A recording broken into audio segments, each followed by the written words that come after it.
This is Mark and Charity's Coffee Podcast.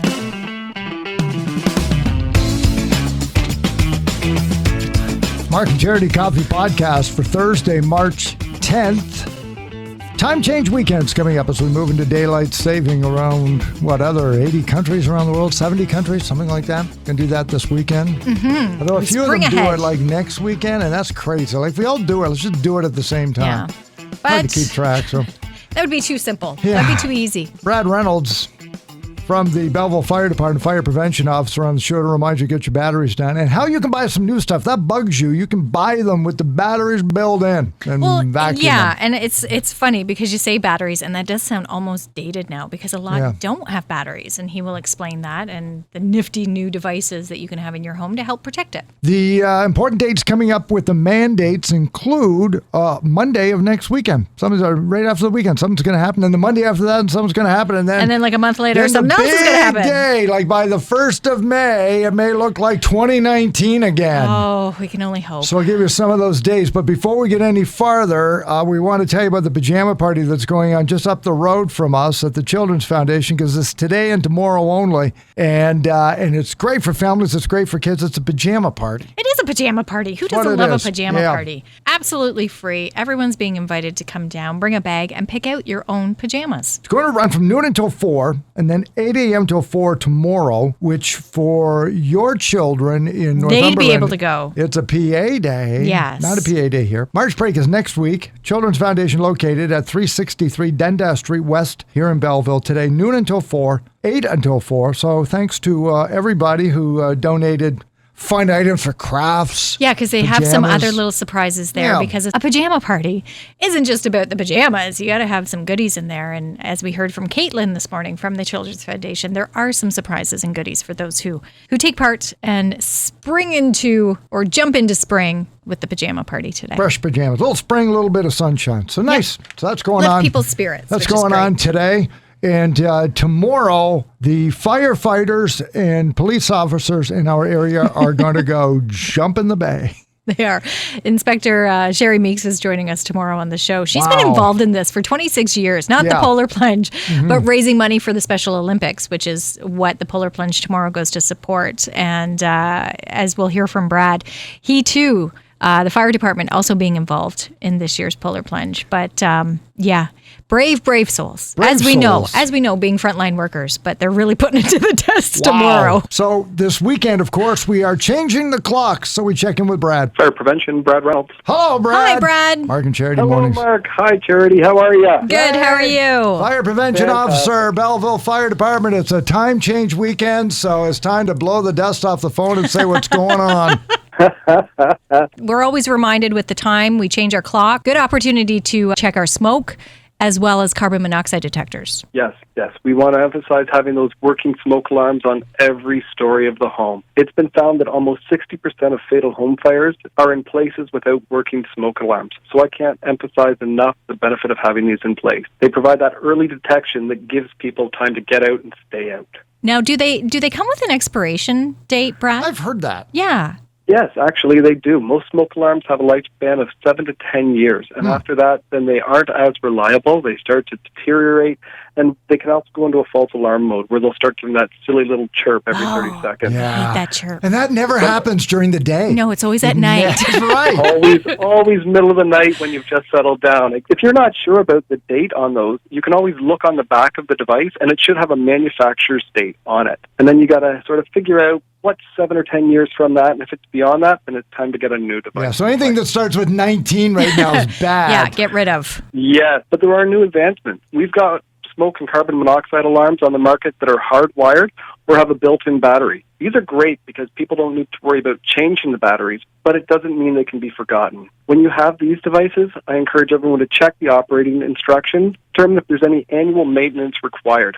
I know mine are supposed to be vacuumed once a year to remove any dust from the sensors, so I use this time with the clock changes to remind me to vacuum them out and make sure that they're all working properly, that they are maintained. Brad Reynolds, the fire prevention officer with Belleville Fire Department. One little plug that I want to throw out there. This Friday, Belleville Fire has been challenged by Belleville Police for a polar plunge that's taking place on Friday, March 11th near 1 p.m. All proceeds from this are going to raise funds for the Special Olympics in Ontario, and it's happening behind the Quinte Rowing Club near the Herkimer Boat Launch. So if anyone's interested, that's a neat little opportunity to come out and support the Special Olympics and see some of our police and firefighters get into the water. Show up and show your support, and maybe we'll get some people collecting extra funds at that point. So, Perfect. No, that's great, Brad. Hey, thanks, man. Have a great time. We appreciate it. You too. And you'll hear more about that polar plunge tomorrow. Sherry Meeks is going to be on the show and on the podcast talking about what police officers wear when they polar plunge. Well, I did ask that because I'm curious, would you not, to have wet clothing on you, is it warmer or I would think colder? Wayne did the polar plunge a few years for the hospital in our community, and they went in gowns. They would wear hospital gowns, right, and jump in, like clothes underneath, of course. But the way it clung... Not of course, because I'm thinking, what, are you advocating au naturel polar plunging? No, not at all. They had publicly? They had the gowns and then their bathing suits underneath. But the gown would be stuck to them when they got out, and I would just think that'd be so cold. And as we'll hear from Sherry tomorrow, what they wear, same thing. I would think, I almost think that'd be colder. So Wayne's done it. Yes. You've not done it, or you have? No, I have not. You've not. I've not either. I don't work for the hospital. Let me tell you how close I came. This is embarrassing. This is how close as I've come to being a brave polar plunger. Did you MC it? Not even that brave. Okay. Because that would mean being near water. Yeah. I mean, I hear about things like in Port Dover, where my sister lives, they do a polar plunge on January 1st into Lake Erie. Yeah. And it's... Oh, my gosh. Is it organized? I don't know, but everybody just knows to do it. So I think you would just go down to that beach area at noon on January 1st, and everybody there... Everybody just knew? Somebody just says on the count of three, go. So it's not really organized. I don't think it's a fundraiser. It's just a thing you either know or you don't know. We were visiting them, and I almost thought I'd go. So that was as close. You almost thought I might go.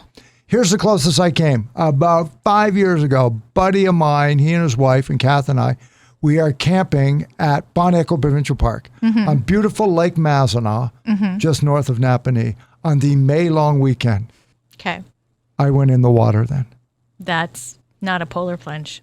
It was darn cold. Oh, it would be incredibly cold. I've done that. I've been in water May 2 for, and it takes your breath away. It is Yeah. And I cold. said to Kathy, I want you to count to 3. I'm going to show you how brave I am. And I stayed in for 3 seconds. My husband got out, went back in. Oh my gosh. What a man. Well, that's an interesting story, Mark. That's as close as you got to doing a polar plunge. That is as close. Wow. And it was, but now all kidding aside, when I got out of the water and I thought, oh my God, my body felt like I was very warm. Suddenly I wasn't cold in what was, 14-degree weather, May long weekend up north. It was maybe 12, 13. It wasn't like a hot weekend. But I think I was warmer once I'd been in the water and got out than before I got in the water, standing on the beach.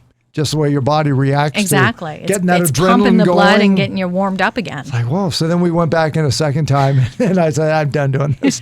That's craziness. Yeah, so maybe I went in 15-degree weather. Wow. Well, it's not going to be 15 degrees tomorrow. No. Yeah, and unfortunately, today we have a nice, bright, sunny day. Tomorrow's supposed to be cloudy. Is that what flurries. it is? Oh, okay. So it could be...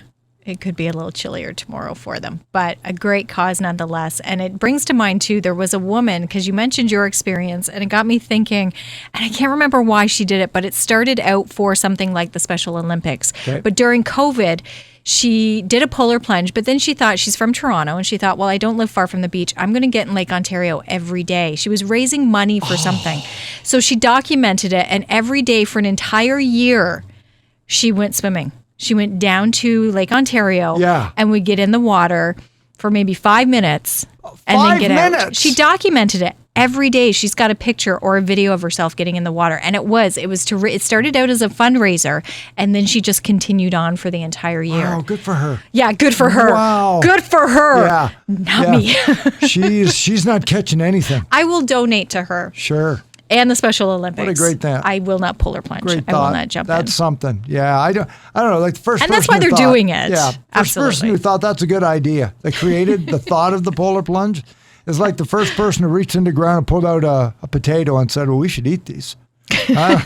I'll give you $5 if you eat that. You eat that, and it became great. Yes. But we talk about getting on the other side of COVID, and so the discussion comes up again because the Premier has set out some dates where masks are no longer going to be required. Mm-hmm. The masks have been a big issue, of course, and if you remember, they said this back in the fall. They said by the middle of March, we will be maskless, and it's a little longer than that, by about a week. So the 21st, mark your calendars, the mandate to wear a mask indoors to most places will be lifted to a lot of, I shouldn't say most, to a lot of places. So schools will no longer have to wear masks indoors, restaurants and bars, gyms and movie theaters. That's not to say you can't wear a mask if you choose to. Sure. And like we saw with the businesses, with the vaccine passports or the proof of vaccinations, again, it's up to the retailer and that place of business if they want to continue to ask you to wear a mask too. So it's just not going to be provincially mandated for you to have to, but people still have a choice. So remember that. But yeah, March 21st, it's lifted. Monday,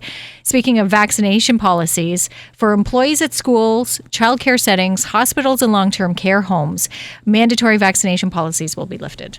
Right. That's Monday. That will be Monday. Yes, the 14th. So things are moving. And then lastly, in April, so a month from now, basically, the 27th of April. Mark that date down too, because all masking requirements will be lifted in the remaining spots indoors. And there it is. So you'll be able to go. That should not worry about it. That should be it. Now, what's come out of it on the other side, on socials I saw this morning, was the hashtag COVID isn't over. Of course it's not. So we know that they're going to do that, and as a lot of healthcare professionals who have said, okay, we know that they're doing that politically.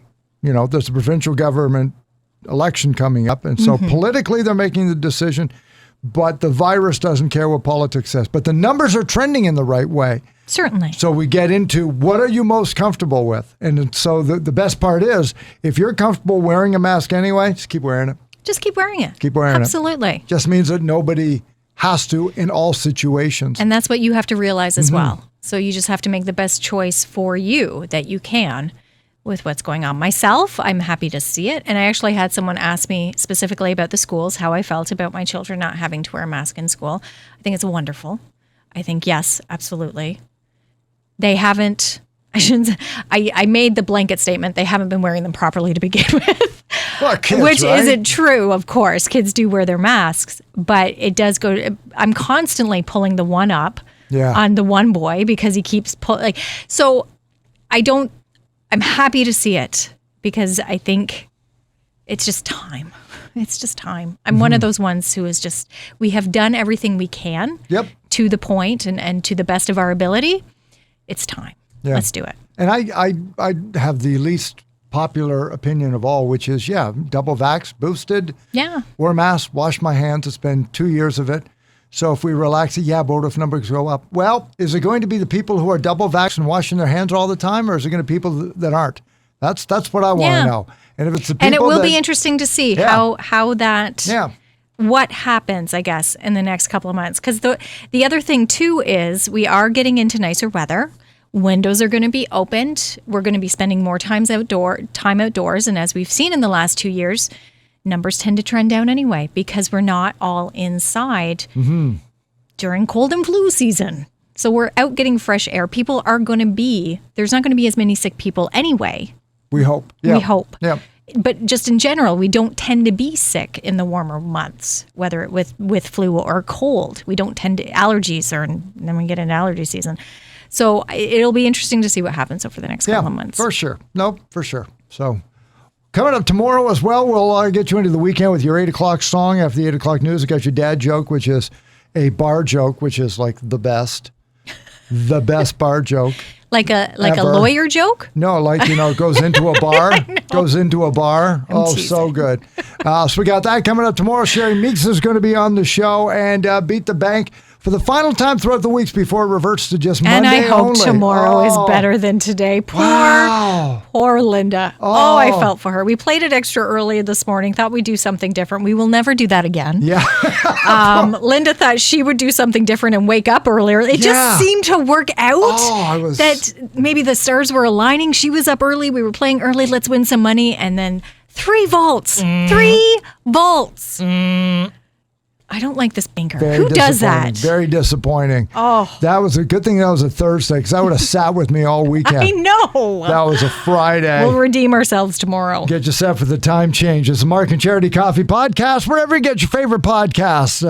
Weekdays by 11 o'clock in the morning. So far, standard time. Soon to be daylight saving time. Tomorrow morning on 95.5 Hits FM. We'll talk to you then.